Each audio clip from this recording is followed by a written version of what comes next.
మీరు తింటారా ఈ ఫుడ్? అందరికి అదే కదా సార్. మీరు తింటారా అన్న?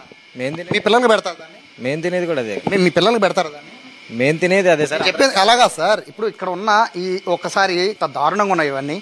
ఇక్కడ ఎగ్స్ ఉన్నాయి కాదండి, ఇప్పుడు వచ్చే ప్రజలకు తెలియదు, వచ్చి మీకు ఆర్డర్ ఇస్తారు. ఒకసారి ఆర్డర్ ఇచ్చే వాళ్ళకి ఇక్కడ ఇందులో ఎగ్స్ ఎంత దారుణంగా ఉన్నాయి కదా, వీటిల్ని కస్టమర్లకు పెడతారు. మీరు మీ ఫ్యామిలీ వచ్చి కూర్చుంటారు, వాళ్ళకి పెడతారా సార్? అది ఎర్లీ మార్నింగ్ చేసి ఎప్పుడు ఎర్లీ మార్నింగ్ ఏ రోజుకి ఆ రోజు ప్రిపరేషన్ చేస్తారు. ఈ ఎగ్స్ ఎర్లీ మార్నింగ్ ఇవి ఎర్లీ మార్నింగ్ చేస్తారా? అవును సార్, అది ఆయిల్ రోస్ట్ చేసేలాగా అలాగ ఉన్నాయి అంతే. ఇవి నేను అంటుంది ఇప్పుడు ఆయిల్ రోస్ట్ చేశారు కాబట్టి నేను ఒకటే అడుగుతున్నా, ఇంత దారుణంగా ఉన్నాయి కదా ఇవన్నీ. ఇప్పుడు కస్టమర్లకి తెలియక వచ్చి ట్యాక్స్లు కట్టి మరీ మీకు బిల్లు కడతారు. ఇదే ఫుడ్ మీ ఫ్యామిలీతో పాటు వస్తే ఇలాగే ఇవే పెడతారా? తీసుకోవాల్సిన ప్రికాషన్స్ అన్ని తీసుకుంటారు. నేను అడుగుతుంది ఒకటే బ్రదర్, డిస్కషన్ గురించి కాదు. ఇప్పుడు ఇదే ఫుడ్ మీ ఫ్యామిలీ వచ్చి కూర్చుని ఈ ఫుడ్ పెడతారా? అందరికీ మేము ఎవరికైతే ఏదైనా అదే కదా సార్. మా ఫ్యామిలీ వచ్చినా అదే సార్. ఎవరి ఫ్యామిలీ కూడా ఇదే పెడతారా? ఒకసారి వీళ్ళ ఫ్యామిలీ ఎవరున్నారు ఒకసారి చూడండి. ఈ ఫుడ్ పెడతారంట అంటే కనీసం తినేటప్పుడు కూడా ప్రశాంతంగా తినే పరిస్థితి ఉండదా గురుగారు? చెప్పండి. ప్రికాషన్స్ తీసుకోకుండా చేయాలి. ప్రికాషన్ ఇక్కడ ఏది క్వాలిటీ ఉంది చెప్పండి. ఏమండి ఏది క్వాలిటీ ఉంది ఇందులో? ఏదైనా సరే ఎర్లీ మార్నింగ్ ప్రిపేర్ చేస్తారు సార్. మార్నింగ్ 10:30, 10 లోపు ప్రిపేర్ చేస్తారు. 11కి 12కి స్టార్ట్ అవుతుంది కాబట్టి రెస్టారెంట్.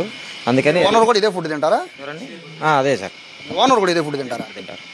సో ఇక్కడ ఓవరాల్గా వీళ్ళు చెప్పేది ఏంటంటే చాలా ఎంత క్యాజువల్గా చెప్తున్నారంటే, ఈ ఫుడ్ అంతా కూడా పొద్దున్న ప్రిపేర్ చేస్తూ ఉన్నారు. పొద్దున్న ప్రిపేర్ చేయాల్సినవి ఏముంటాయి?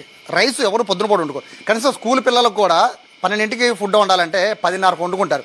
ఇంట్లో పిల్లలకి అట్లా ఉంటారు. అలాంటిది హోటల్కి వచ్చి వీళ్ళు బిల్లు ఎంత అయితే అంత చెప్పి దానికి ట్యాక్స్లు కట్టి మరీ ఫ్యామిలీతో ఎంజాయ్ చేసే వాళ్ళ పరిస్థితి. విజయవాడలో హోటల్స్లో కనుక మీరు భోజనం చేయాలి అనుకుంటే కనుక చాలా చాలా జాగ్రత్తగా ఉండండి. ఇంత నిర్లక్ష్యంగా ఉంటున్నాయి మీడియం రేంజ్ హోటల్స్ అన్నీ కూడా. వీటిపైన ఖచ్చితంగా కనేయండి.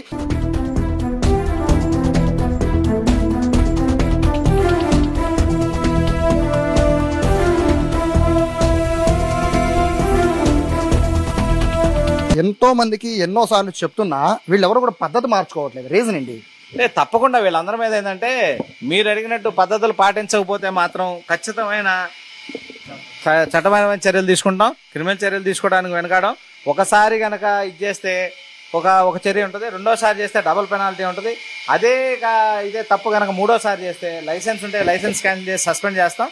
హోటల్ మూసేయడానికి కమిషనర్ గారు పర్మిషన్ తీసుకుంటాం. చూడండి ఈ ఫ్రిడ్జ్లన్నీ ఎట్లా ఉన్నాయి, ఇట్లాంటి దారుణమైన కండిషన్లో ఎట్లా ఉన్నాయి చూడండి. అది మసాలా అంటున్నారు, దీన్ని ఫ్రిడ్జ్ చేసి ఎన్నాళ్ళైందో తెలియదు, ఏ మసాలా కూడా తెలియదు. ఆ కండిషన్లో ఆ ఫ్రిడ్జ్లో పెట్టే ఉన్నారు. ఇవన్నీ డ్రైనేజ్ కండిషన్స్ బాగాలేదు. వెజిటేరియన్ కూడా ఇక్కడ ఉంది చూడండి. బాయిల్ చేసి ఇక్కడ పెడతా ఉన్నారు. మష్రూమ్ బాయిల్ చేసి పెట్టారు. చికెన్ కలర్ కలిపి బాయిల్ చేసి ఇక్కడే పెట్టారు. మటను కీమా బాల్స్ ఇవన్నీ కలిపి, keema balls, chicken, mutton, half boiled అన్నీ కలిపి ఒకసారి పెడతా ఉన్నారు. గడ్డగట్టుకుపోయింది, అసలు రాను కూడా రావట్లేదు. మ్యారినేట్ చేసి పెట్టామని చెబుతున్నారు కలర్ కలిపి.